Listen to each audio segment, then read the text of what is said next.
My name is Angela, and I'm 28 years old. I work as a regular office lady.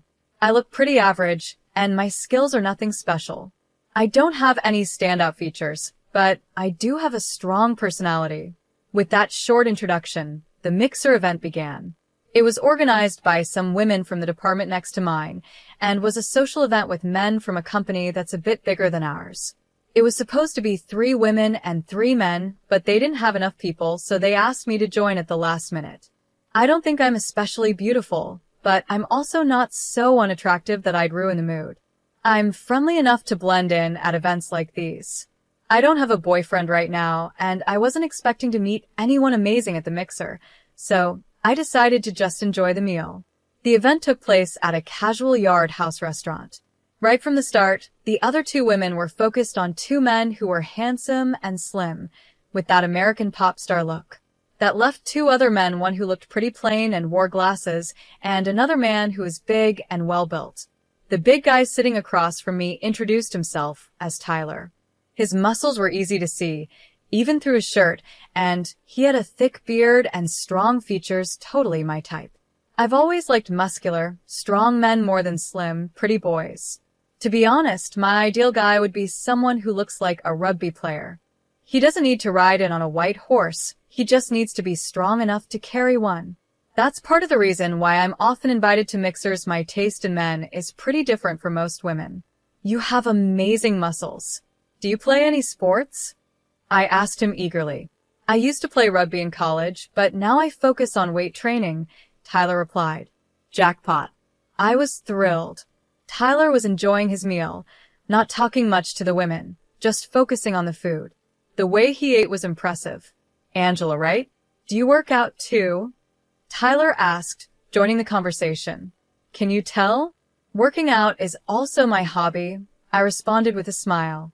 I thought so. You look like you're in great shape, though maybe that's not the best way to say it, Tyler said with a cheerful smile. That smile was exactly my type, too. After that, we hit it off, talking about weight training, going to the gym, and muscles. It felt like we were in our own world, separate from the other people at the Mixer, but I didn't mind. Tyler and I exchanged phone numbers and made plans to work out together in the future. At this event meant for meeting people, it seemed like Tyler and I were the only ones who connected as a pair. Tyler is 29 years old, a year older than me. He's 5 feet tall and weighs 150 pounds. I'm 5 feet 7 inches and weigh 105 pounds. Usually, big guys like him prefer small and delicate women, but Tyler didn't seem like that at all. He was really happy that we both loved bodybuilding. Not only did we go on workout dates, but we also did normal date things like watching movies and going out to eat. Naturally, conversations like, when we get married, I want gym equipment in the living room, and we'll need a big living room for that, started coming up. When I invited Tyler over to meet my parents, they really liked him. He was kind and cheerful, and it felt like marriage wasn't too far off. Next week, I'm planning to visit Tyler's home. I heard that Tyler lost his mother when he was a child and was mostly raised by his older sister, who is 6 years older than him. There might be some typical sister-in-law issues, but that could be easier to handle than a mother-in-law. I was nervous when I went to Tyler's house for the first time, but his sister Evelyn, who is stunningly beautiful, greeted us. She's in her mid-40s, being 6 years older than Tyler, and I couldn't help but stare at how gorgeous she was. She looked like a more polished version of Tyler, about my height, but slender and without much muscle. Her long black hair was really striking. Tyler's father is also well-built, with thick eyebrows, just like Tyler. Evelyn cooked us homemade seafood pasta, but there was a small problem. I'm allergic to shellfish. Evelyn, I'm sorry, but I'm allergic to crab and shrimp, I said. A small amount would give me hives, so I had to avoid the shrimp and crab on the pasta. I thought I told you about the allergy, didn't I? Evelyn said, looking a bit concerned. Tyler was supposed to know about my allergy, since we've eaten together many times. I didn't know about that, sorry, Angela, Tyler said. I smiled and replied, it's okay. Tyler, can you eat this crab and shrimp for me? Tyler happily said, of course, and took the crab and shrimp from my plate. I noticed that Evelyn's gaze became a bit serious, but I didn't think too much of it. I'll be more careful next time, I said, trying to smooth things over. But then Evelyn added, Angela, if you marry Tyler, he won't be able to eat crab or shrimp anymore. I hadn't really thought about that before, but I figured I could avoid cooking with ingredients that would trigger my allergy. I started feeling a bit guilty when Evelyn said, it's really a shame because he loves them so much. Was she blaming me? I felt confused. Tyler quickly jumped in and said, don't worry, I can always eat crab and shrimp when I go out, or I can come here for them. During the rest of the visit, Evelyn kept mentioning how much Tyler loved crab and shrimp as a kid and that she would keep making them for him as long as she's cooking. Her comments made me feel a bit unwelcome. Later, when she saw Tyler off at the door, Evelyn said, even after you're married, you're always welcome to visit. It felt like she was hinting that I was somehow taking Tyler away from her. On the way home, I told Tyler, it seems like your sister doesn't think very highly of me. I didn't know you liked crab and shrimp so much. I was feeling a bit down, but Tyler reassured me. Yeah, I like them, but don't worry about my sister. She just cares a little too much about what I eat because it's really important to her. Tyler explained that Evelyn had taken on a motherly role after their mom passed away, which might be why she's so involved in his life. He thought she might have a bit of a sister complex because she's been both his sister and his caretaker for so long. Evelyn has a very handsome boyfriend named Adam. He's actually more attractive than some celebrities, and women often swoon over him. Personally, I don't find him all that charming. Adam is 31 years old and owns a nightclub. When Evelyn was working, a coworker took her to the club where Adam was the top bartender. His job involved charming women to earn tips, but he fell for Evelyn and eventually decided to start his own business. Adam really loves Evelyn, and even Tyler's father, who was originally against the idea of her dating a bartender, has accepted him now that he owns his own nightclub. I even work out with him sometimes, Tyler said. He wants to build some muscle, but nothing too extreme. Tyler explained that he and I sometimes go out to eat with Evelyn and Adam. Once, while I was about to add lemon and sauce to Tyler's fried shrimp, Evelyn suddenly raised her voice and said, "Wait, Tyler likes ketchup on his fried food." Tyler calmly replied, "Don't worry, Angela suggested I try the lemon and sauce, and it was really good. Ketchup is great, and tartar sauce works too, but lately I've been enjoying lemon and sauce." Even though Tyler seemed fine with the change, Evelyn's face showed she wasn't happy about it. This didn't just happen with food, though. Whenever Tyler showed interest in things that I introduced him to, like foreign dramas, or when he started changing his style of clothing, Evelyn seemed upset. It was as if she didn't like seeing him change. There were also strange things that happened when we ate at Tyler's house. I would often get hives, even though no crab or shrimp were directly served. I started to wonder if the condiments or ingredients they used might have contained traces of shellfish, which I wouldn't notice. So, I tried to help with the cooking at Tyler's house to see what was really going on, but Evelyn wouldn't let me. She said, "Why don't you help with the dishes instead?" So, I ended up doing dishes without being able to check the ingredients. One day, I mentioned, "I got hives again after we ate here last time." Evelyn responded, "That's strange. We didn't use any crab or shrimp. Could it be that you have other allergies, Angela's?" It felt like she was blaming me for the problem. She even added, "If you have so many allergies, it's going to be hard for you to cook for Tyler." I'm worried about him. She seemed more concerned about Tyler than about me. For the record, I don't have any other allergies. I've had thorough allergy tests done before, but even after I told Evelyn this, she didn't seem convinced. I started to realize that this wasn't just about her not liking me. It felt like she didn't want to let Tyler move on from her. However, Evelyn is already 34 and has a serious boyfriend, Adam. It doesn't make sense for her to stay so attached to her brother, especially since she's clearly in love with Adam. I've been thinking that maybe Adam could help resolve the situation. After all, shouldn't Evelyn and Adam be thinking about getting married themselves? It's time for them to move forward too. I asked Tyler about it, and he said, "I've talked to her many times, but she says she can't think about marriage until I'm settled and married." It seemed like Evelyn might be delaying her own marriage because of Tyler. Then something unexpected happened. One day, Evelyn and Adam invited us over for a meal. Right after Tyler excused himself to go to the bathroom, Evelyn stood up too, saying she needed to step out. A little later, Tyler came back, supporting Evelyn, who was holding a handkerchief to her mouth and looked like she was in pain. Adam immediately stood up and asked, "Are you okay? I'll take you home." But Evelyn refused and said, "It's fine. We've already ordered the food, so enjoy yourselves. I'm going home with Tyler."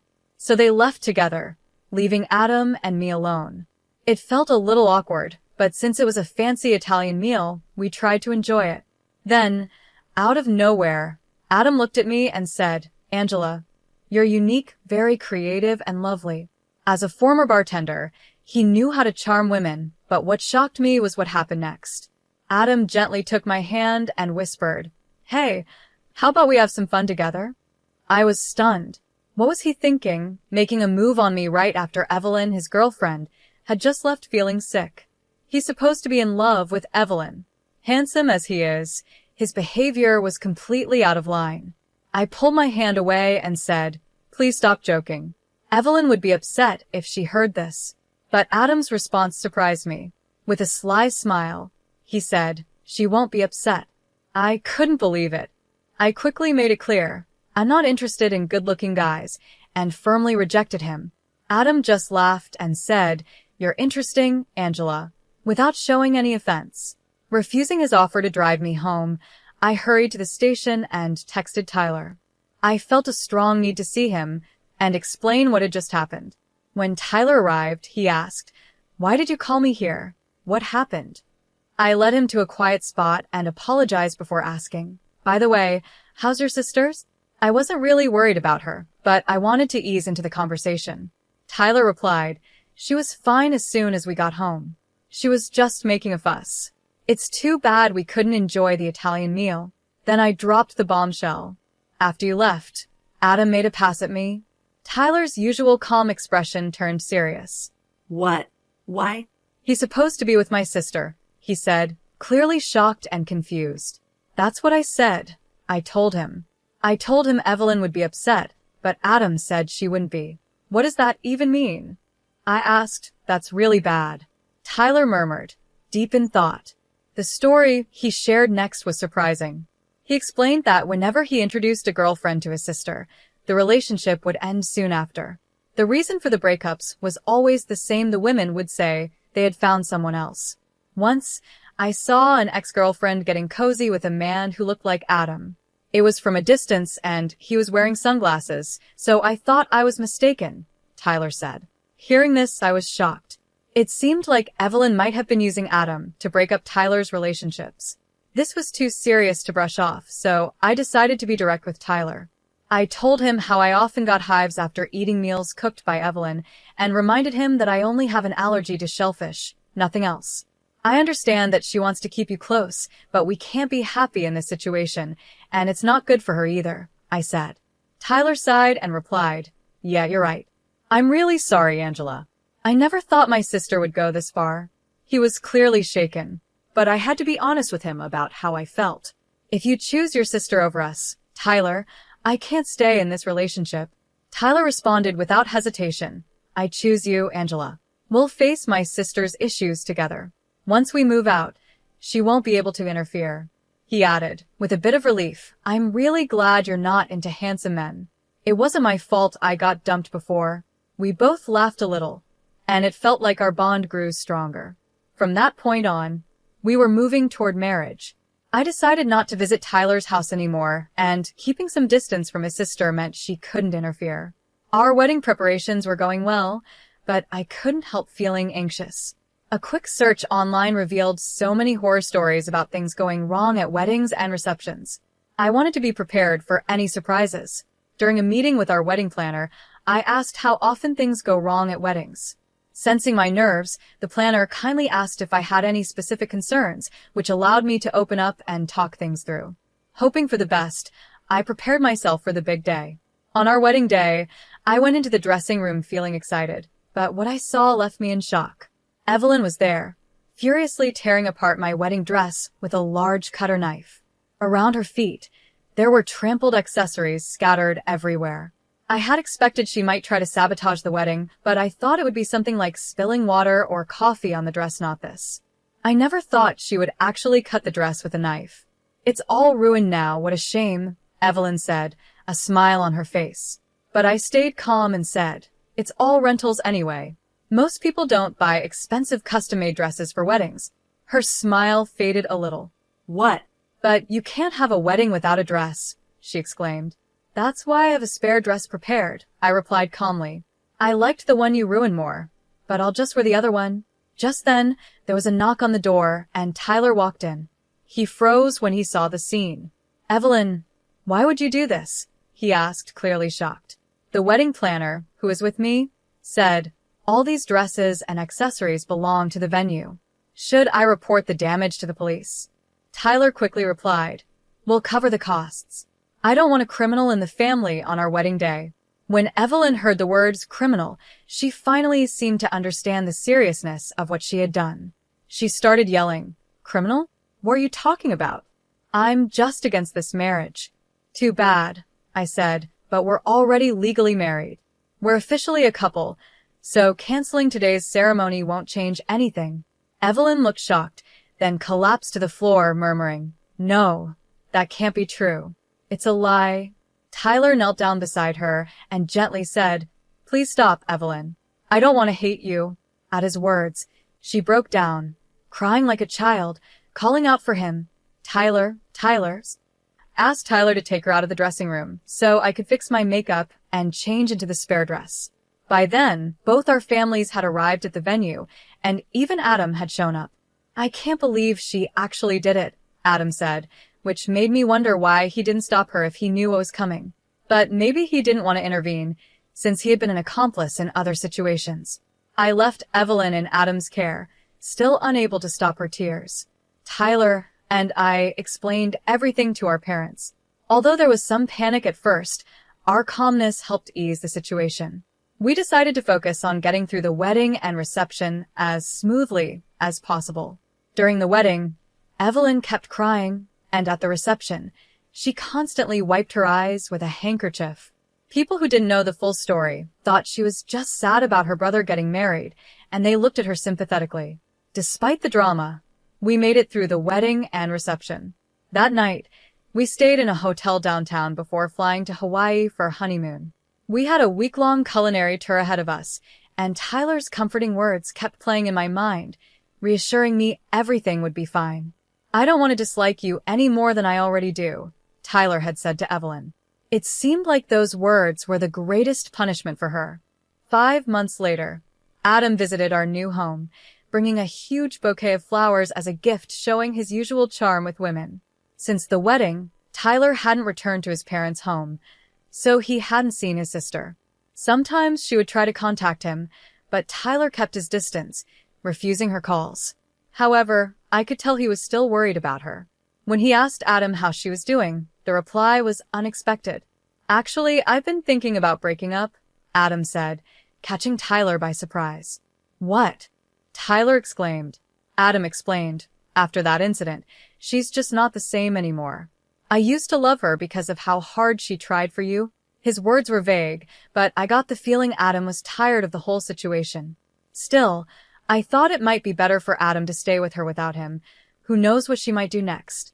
Maybe she'd get married and have kids. If she has a son who looks like Tyler, she might regain her old self, I suggested, trying to protect our peaceful life, especially now that I was pregnant. I couldn't help but feel anxious about what Evelyn might do if we had a boy who resembled Tyler. To my surprise, Adam was thrilled by the idea. "I hadn't thought about marriage before, but I'll consider it." "Thanks," he said enthusiastically. And just a month later, Adam and Evelyn registered as a married couple. His quick decision-making as a former bartender was astonishing. Not long after, I gave birth to a baby boy who looked just like me, which came as a relief. I knew Evelyn wouldn't be interested in him. Though I hadn't been very into the idea of having kids before, I quickly grew attached to our son and appreciated how special he was. I could now understand, in part, Evelyn's strong attachment to Tyler. One day, Tyler told me, "Angela, don't turn out like my sister." His expression was sad and complicated. Meanwhile, Adam and Evelyn went on to have a child as well, just as we had expected. Evelyn smoothly became pregnant and gave birth. But instead of a boy who looked like Tyler, they had a beautiful little girl, as precious as a gem. To our surprise, it wasn't Evelyn who became obsessed with their daughter, it was Adam. He was completely captivated by her and would send us adorable pictures of her growing up, even when we hadn't asked for them. She'd just celebrated her first birthday, becoming even more angelic and charming. Meanwhile, our little 3-year-old troublemaker is quite the handful, but his mischievousness only adds to his cuteness. Adam jokes that he'll do whatever it takes to scare off any future boyfriends his daughter might have. It seems both Adam and Evelyn are pretty protective in that way. They apparently argue about their daughter a lot, but honestly, it's not my concern. What I do find a bit curious is that they only send us photos of their daughter, never any of the whole family. But that's their business, not mine. Besides, I have enough on my plate since I'm due to give birth again in 3 months, and this time, it's twins. The little ones are already as active as little monsters, demanding a lot of attention. I simply don't have the energy to worry about other people's problems. The training machine we set up in our big living room is now mostly used by Tyler. I had planned to use it to get back in shape after giving birth, but it quickly turned into a place to hang laundry. With all these kids to chase after, I've realized how important it is to stay strong and have stamina. If we have more children, maybe we'll move the machine and actually start going to the gym. But even without the machine, Tyler jokes that we'll never run out of weights. He says this while doing squats with our son on his back, and watching him, I'm reminded of how much I love him. Because of that, I'm confident I won't become like his sister. I just hope that when our kids grow up, they'll find great partners and experience the kind of wonderful life I'm lucky to have now.